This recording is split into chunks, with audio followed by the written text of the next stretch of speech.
Something really felt like it shifted around 2025. It wasn't just one thing, but this powerful current running through the country. It was this feeling that the global center for new ideas wasn't just coming back to America. It was being completely redefined right there. So let's get into it. We're calling this America's Technology Renaissance, and it's a period where the nation didn't just find its innovative spark again. No, it started actively building the future, right here at home. So here's what we're going to cover. First, we'll look at how America reclaimed its spot at the top. Then, we'll dig into the playbook that made it all possible. We'll see the incredible results. We're talking space and health, then watch manufacturing return. And finally, look ahead at what this all really means. Okay, first up, becoming a new tech superpower. For a while there, the story was always about other countries catching up. But this is a totally different story. This is about America hitting the gas and completely rewriting the rules of tech leadership. So how in the world did this happen? Well, it definitely wasn't an accident. It was a very deliberate strategy, a kind of innovation playbook designed to just unleash creativity. Let's break down one of the most important plays. A huge part of this playbook was creating these things, AI innovation zones. Okay, so think of them like real-world laboratories or giant sandboxes for tech. Instead of getting stuck in red tape for years, companies could get super fast approval to test cutting-edge stuff, robotics, self-flying drones, smart city systems, all in safe, controlled areas. This one move just dramatically sped up the whole development cycle. And listen, this wasn't just a Silicon Valley thing.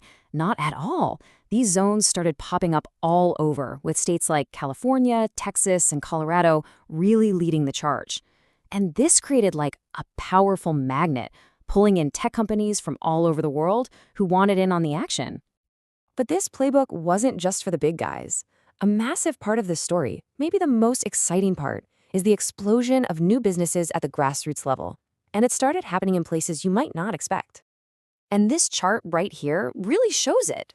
Thanks to some smart tax benefits and new funding programs, states like Ohio, Utah, and Georgia just lit up, becoming these new startup hotspots. A whole new generation of entrepreneurs started building everything you can imagine, proving that the next big idea could literally come from anywhere. So once you have the right environment, what happens?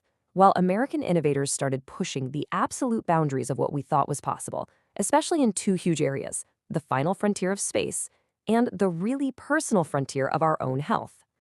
I mean, the change in the space industry has been just staggering. It used to be so expensive, pretty much only governments could do it. But now, with reusable rockets, which were pioneered by these amazing public-private partnerships, the costs have just plummeted. It's opened up space for research, for business, for exploration in a way we've never seen before. And that same incredible energy is transforming medicine. The whole patient experience has gotten a massive upgrade. Just imagine, your diagnosis is helped along by a powerful AI. Your surgery is done with robotic precision, which means it's faster and safer. And then your recovery is tracked by wearable devices sending real-time data to your doctor. This isn't science fiction, this is happening right now. Okay, but for all this amazing software and high-level tech to work, you need the actual hardware, right? The physical stuff. And that leads us to one of the most important parts of this whole renaissance, bringing high-tech manufacturing back home to the US.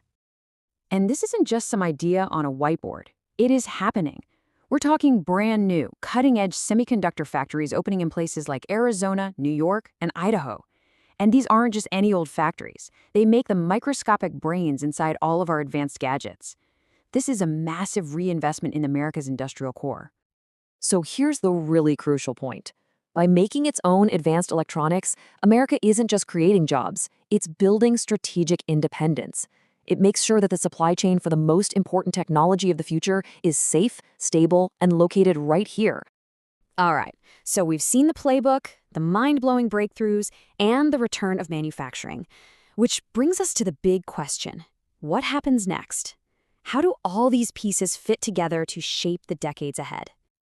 Well, what you're seeing here is a really clear strategic focus. America is now in a position to lead in the technologies that are going to define this century. AI and robotics, the new space economy, advanced health tech, and of course, the green energy solutions that will power it all. At the end of the day, this whole renaissance has turned the country into the world's #1 testing ground for the future. It's the place where dreamers, thinkers, and builders can come to turn their craziest ideas into reality, creating millions of new opportunities along the way. So that kind of leaves us with one final thought. We've seen AI take off, space open up, and medicine totally transform. But as America really steps into this role as the world's innovation lab, you just have to wonder, which of these breakthroughs, or maybe one we haven't even thought of yet, will be the one that truly redefines our future?